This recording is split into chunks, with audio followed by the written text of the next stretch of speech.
Hello, and welcome back to Nadya's Identity Files.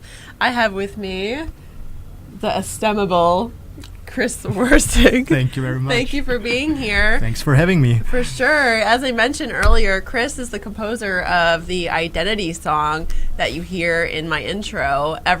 Between every segment, actually, I play that intro. That's a lot. So, yeah, it's a lot. You're getting a lot of replays. Definitely, yeah. I love that track, and your music Thank is you. super, obviously in line with my identity and the type of music that I gravitate to, so it's a really good fit. Today we're going to be talking about, as I mentioned earlier, the darkness and identity and your identity, and I know the darkness. Makes me think of, have you seen The Never-Ending Story?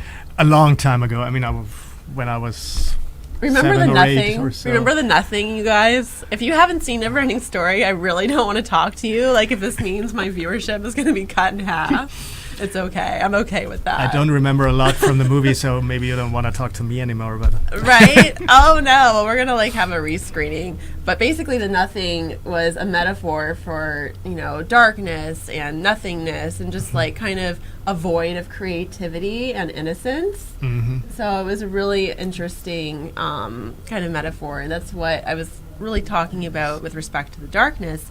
But you do a lot of different things where you're exploring these elements, right? So you're a composer, you're a songwriter, and of what you describe as dark, intense soundscapes. Yes. Whoa. And you have a background in classical music. A little So bit, yeah. how and when did you gravitate to the dark side? I guess that was pretty early on already. I mean, when my later childhood, let's say 7, 8 years old, I tended to be interested in darker stuff already, interested in strange phenomena or things like that. Not necessarily believing everything, Yeah. or not totally on a spiritual level, but just interested in strange, weird stuff. Can you pin down what some of those things were? Was it the supernatural world, ghosts, the idea of ghosts? Ghosts and these strange phenomena you sometimes hear about when things fall down that shouldn't fall down or whatever. So poltergeist activity. Yeah, that kind of stuff. I discovered Stephen King novels when I was around 10, 11 years old. Oh wow, being that's It's young. the first one that I read, and being What's your favorite one? Totally scared. I don't know. I still like it. It's creepy. I read a lot. That's the clown one, right? That's the with the hate creepy ooh. clown. No. I hate clowns. Okay, then we'll don't talk about But that. I love The Shining. The Shining is The great. Shining. I love. Yeah, I read a lot of his Right. books from the 80s and that time in the early 90s. And you grew up in Germany, and I've noticed that there tends to be a lot of this industrial dark culture in Germany. So did you find that was kind of available to you or kind of around in the environment or the overarching culture from the start, and that's how you somewhat maybe were drawn to it inadvertently? I was drawn to it through a few friends. At first, I mean, I grew up in a more rural area in southern Germany, in Bavaria. Yeah. There wasn't a real Gothic scene there. Then later on was Better a start kind one. of club. Go Yeah, back. it's better nowadays. But still, in Germany, there's a huge Gothic scene, but it's Right. mainly more in the north and in the east, like in Leipzig, where the big Gothic festival is every year for 15, 18 years now already. Right. But it somehow probably found me, or I found it. I found Interesting. dark industrial music. I know. and- It's hard for me to really pin it down, too, because one year I was, bopping to Britney Spears. The next year I was, angsty as fuck, listening to Nirvana and Tool and my favorite band still, System of a Down, Kitty, all that good stuff. And, of course, Dark Wave. Yeah, I know. I can say when I started listening to more pop music, Yeah. apart from what my parents listened to, so Right.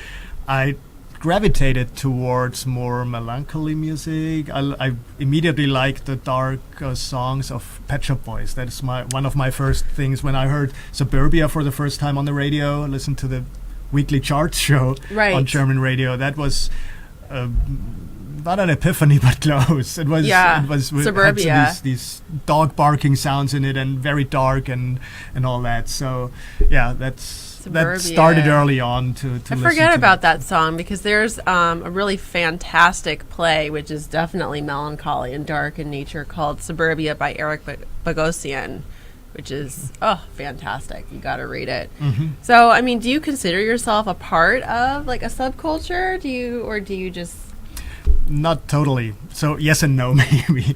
I never was a part of the Gothic scene in Germany, a full part. I've read like the scene magazines. I'm interested in the topics there.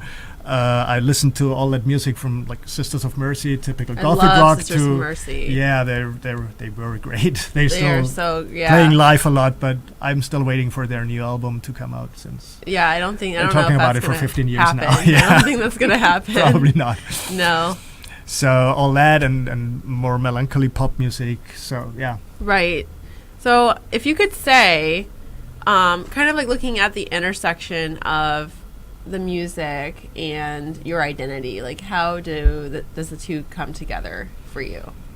It's hard to say. It kind of just fits together. I'm always, if I have the choice, if I'm listening to singer-songwriter music, let's say just a guitar and a singer, more folksy stuff. If it's a typical, more generic love song, and if it's well made, that's fine with me. But if it's a darker, melancholy song, and like a friend of mine who makes dark Americana music, then she sings about crows and dying and the dried out well or whatever, this more dark matter, then I tend to like it more. It speaks more to me. It's more emotive for me. Yeah, I think it's just the sad, more dark music tends to be more emotive, whereas the other more upbeat music often is kind of like flat, right? It's somewhat linear. At least to me, in nature. At least to me. Others are different. We're all different. More love songs, but it's to me definitely darker music, more melancholy, sad music. So where do you source your inspiration for your work? And tell me a bit about kind of your artistic journey. Well, I started playing piano at age 6 or so. Think then later on saxophone, and that's kind of happy. It's it is. Well, I still love like big band music and all that, and I like happy music as well. I listen to a lot of rock stuff as well, so I'm very schizophrenic that way. More bipolar. Sorry, I guess more bipolar if you're gonna use a metal issue But inspiration comes from everywhere, from movies, from books, from daily life. Yeah, of course. Well, I mean, there's no shortage of kind of disturbing, unsettling things that are happening in society right now that you could source inspiration from. Yeah. Or I like to do from biographies. I've written a song about Louis Wayne, who drew these anthropomorphic cats 100 years ago, and he was what were these cats doing? They were playing golf and being in restaurants. Oh my god! Just doing normal people stuff. And he was mentally ill but found kind of solace and peace in his drawings and doing that stuff. My half brother, that I don't really talk about this that much, but he has schizoaffective disorder, and he's one of the most brilliant visual artists I know. So, I mean, it's just like we tend to look at things in a very like linear way, and not talking we, you, and me, but just people generally speaking, and they don't. They kind of fear looking at things that are unsettling or seemingly dark or scary, not allowing themselves to see like the dynamicism in these situations. Yeah. Which obviously you have the skill set and the insight to be able to do that, and do so through your music, which is fantastic.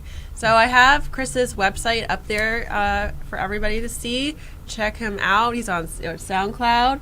And iTunes too. iTunes, Amazon. Sweet. You can listen there. Yeah. Very cool. Well, when we come, thank you so much. When we you. come right back, we're going to be talking to Talene, and then we're going to have our roundtable conversation where we kind of just dig in a bit more. Stay tuned.